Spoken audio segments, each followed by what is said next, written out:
Hello, my name is Tracy Machinsky, and I'm a faculty member and associate professor at the Illinois College of Optometry. And this is a virtual thank you card. I'd like to give my deepest thanks to the Lines of Illinois Foundation, to the executive director, Ms. Tricia Fisher, all the members and all the chapters for all the hard work you do to support the program that we participate in from the Illinois College of Optometry, which is the Low Vision Clinic at the Illinois School for the Visually Impaired in Jacksonville, Illinois. This is a clinic that runs twice a year, and it has run since 1976. And we see about 60 to 70 children a year. So since its inception, your funds have provided support for 2,600 kids to be able to access and receive low vision care. Just a little bit about the history of the clinic. Back in the early 1970s, a teacher at the Illinois School of the Visually Impaired, Ms. Ruth Holmes, was working with a PhD at University of Texas, Dr. Natalie Barraga. And what that doctor found was that kids with vision impairment were broken into two groups, those that could use their vision and those that could not. But she noticed the children in the not category were actually also exhibiting visual behaviors. So she started to do some vision stimulation and training, and Ms. Holmes, the teacher at ISVI, was very interested. So she brought this to ISVI, and with some of her teachers, they created a proposal and they went to the Lines of Illinois Foundation. The executive director at that time was Mr. Norman Dahl. An interesting side story, he was actually the brother of my grandfather. So they brought this proposal to him, and he was very excited about it. He then helped support the development of this, and they turned to the Illinois College of Optometry to help provide the professional services, the low vision services. And that's how Dr. Daryl Taylor became involved. So Dr. Taylor, and then later myself and other doctors such as Dr. Jeffrey Goodfell, Dr. Michael Zost, we're the professional team along with our low vision residents and our pediatric residents that will come down twice a year to provide the low vision services.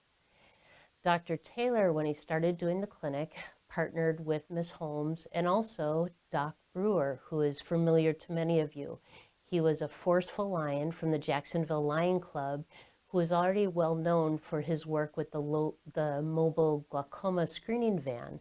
And he championed this. And then between the three of them, they were able to provide the support needed to really get the clinic off the ground that has run successfully for 43 years and served so many children. Just a little bit about the clinic. If you haven't been, you're more than welcome to always come and visit the clinic when it's running. We do have lions come through, and we are very appreciative to see you. But just about the program itself, what do your dollars fund?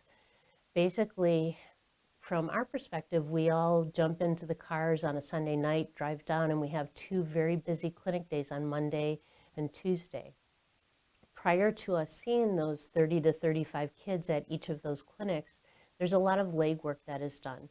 The teachers, the social workers, the families get together and they create a report of what their concerns are, what the questions are, what the academic challenges are, so that when we come down and start working with the child and their family, we know what to address and what the concerns are. So there's a lot of work done. When we start to meet with the family, it's not a typical exam. A low vision exam is not. So we'll sit down with our patient, the child. Also present is the family, the social worker, teacher of the visually impaired, orientation mobility instructor. So there's really a team that is trying to create the best solutions for this child. The typical exam is about an hour. We work very hard to figure out what the functional vision of that child is and what are the best ways for that child to use their vision for social reasons, for educational reasons, and for future career choices. So the doctor will do the examination.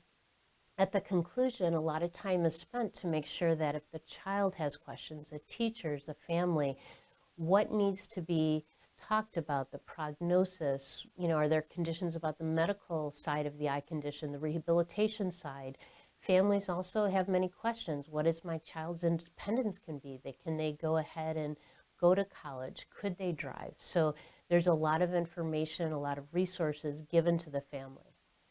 When that's complete, then the doctor works very hard on a several-page report detailing everything about the vision and all the recommendations and what resources should be available. Those recommendations, the teachers, the therapists can work with the child, but also it can be included in their IEP so that this child can have those accommodations and access academically their educational program to reach their potential, do what they need to do. And this is another part where the funding becomes so important. Things that we recommend, such as specialty glasses, magnifiers, telescope, glare control, contrast enhancement, non-optical products, all of these things, unfortunately, are never covered by insurances. Glasses may, but they're typically not the special design and quality that a child with a vision impairment requires. So your dollars that you raise and work so hard to get are really doing the best they can for these children. So the funds are well used for these children. And it does change lives. It's a child using a telescope to engage with the other children in the classroom or see the blackboard or potentially be a driver. Dr. Taylor has a story of a student that came in that he was able to help with a bioptic telescope, and she was able, instead of her mother, to drive herself to the local college 40 miles one way after she got her bioptic telescope, and she graduated second in her class.